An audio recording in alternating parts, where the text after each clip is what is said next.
एक कंपनी के लिए मैनेजमेंट का मेजर रोल प्ले करना बहुत ज्यादा इंपॉर्टेंट हो जाता है, क्योंकि मैनेजमेंट के हाथ में ही कंपनी का बागडोर रहता है। तो मैनेजमेंट कितना विजनरी है ये जानना बहुत ज्यादा इंपॉर्टेंट हो जाता है।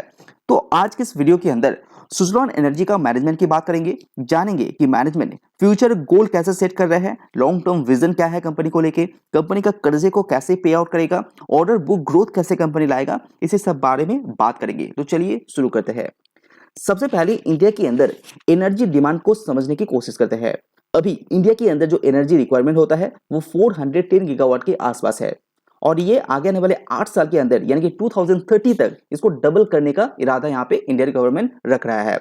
और विंड सेक्टर की बात करें जो अभी 42 गीगावाट सप्लाई करते हैं, इसको 140 तक ले जाने का लक्ष्य रखा है इंडियन गवर्नमेंट। तो टोटल एनर्जी यहाँ पे डबल हो जाएगा, लेकिन विंड सेक्टर यहाँ पे करीब करीब 4 गुना हो सकता है। तो ये बहुत बड़ा जंप विंड सेक्टर के अंदर दिखाई देगा, जो एक बहुत ज्यादा बूस्ट कर सकते हैं सुजलॉन एनर्जी कंपनी को, क्योंकि इंडिया के अंदर 33% मार्केट शेयर होल्ड करते हैं सुजलॉन एनर्जी, और इसका जो कैपेसिटी है ये 19 गीगावाट की आसपास है। तो बहुत ज्यादा कैपेसिटी के साथ ये कंपनी काम करते हैं। अगर कंपनी का क्वार्टर 3 का रिजल्ट को क्विकली हाईलाइट करते हैं तो कंपनी ने 1449 करोड़ का यहाँ पे रेवेन्यू जनरेट किया है। EBITDA मार्जिन 14.9% का रहा, और कंपनी का प्रॉफिट पिछले 5 सालों का रिकॉर्ड टच किया है जो 78 करोड़ का रहा, जो 107% का growth year on year basis company ने दिखाया है। अभी बात करते हैं मैनेजमेंट का। कंपनी का जो वाइस चेयरमैन है यानी कि मिस्टर गिरीश तांती जी, उनका क्या कहना है कंपनी को लेके। तो सबसे पहले गिरीश तांती जी का कहना है कि फाइनेंशियल 2023 में विंड सेक्टर का जितना भी प्रोजेक्ट है वो अनाउंसमेंट चालू हो चुका है। और की अनाउंसमेंट की बात करें तो MNRE के अनुसार इंडिया में हर साल टिल 2030 8 गीगावाट बिड्स यहाँ पे आता रहेगा। तो हर साल 8 गीगावाट बिड्स यहाँ पे आता रहेगा, तो सुजलॉन एनर्जी के लिए ये बहुत ज्यादा बेनिफिशियरी साबित होगा। साथ ही इंडिया के अंदर जो प्राइवेट सेक्टर है, तो प्राइवेट सेक्टर की तरफ से भी यहाँ पे ऑर्डर मिलेगा। कमर्शियल एंड इंडस्ट्रियल जो ऑर्डर है वो भी कंपनी को मिलता रहेगा। तो बहुत जल्दी इंडिया के अंदर विंड सेक्टर और भी तेजी से बूस्ट होने वाला है, ऐसा मिस्टर गिरीश तांती जी का कहना है। और इंडियन गवर्नमेंट की टारगेट की बात करें तो आत्मनिर्भर भारत के अनुसार 2030 तक इंडिया नॉन फॉसिल फ्यूल के अनुसार कंपनी 500 गीगावाट जो पावर रिक्वायरमेंट है वो पूरा किया जाएगा। वीडियो पसंद आए तो लाइक जरूर कीजिए।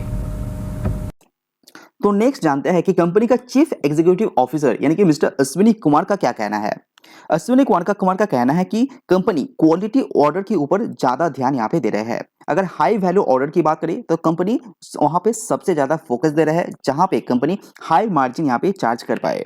कंपनी के पास बहुत सारा प्रॉब्लम पहले ही से ही था और अभी भी बहुत सारा प्रॉब्लम है। इसी प्रॉब्लम को जूझने के लिए कंपनी फोकस दे रहा है कि क्वालिटी ऑर्डर कंपनी को मिले, जहां पे कंपनी अच्छा खासा मार्जिन के साथ रेवेन्यू भी ग्रो कर पाए।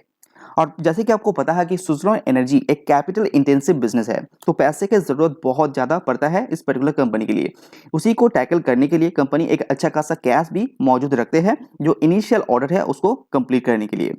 और कंपनी सर्विस भी प्रोवाइड करते हैं। ऐसा नहीं है कि कंपनी विन इंस्टॉल करने के बाद कंपनी कामकाज नहीं करते, वहां पे सर्विस प्रोवाइड अच्छी तरह से कर रहे हैं, और वो जो पर्टिकुलर सेगमेंट है जहां पे बहुत अच्छी तरह से काम कर रहे हैं और वहां पे ग्रो भी हो रहा है।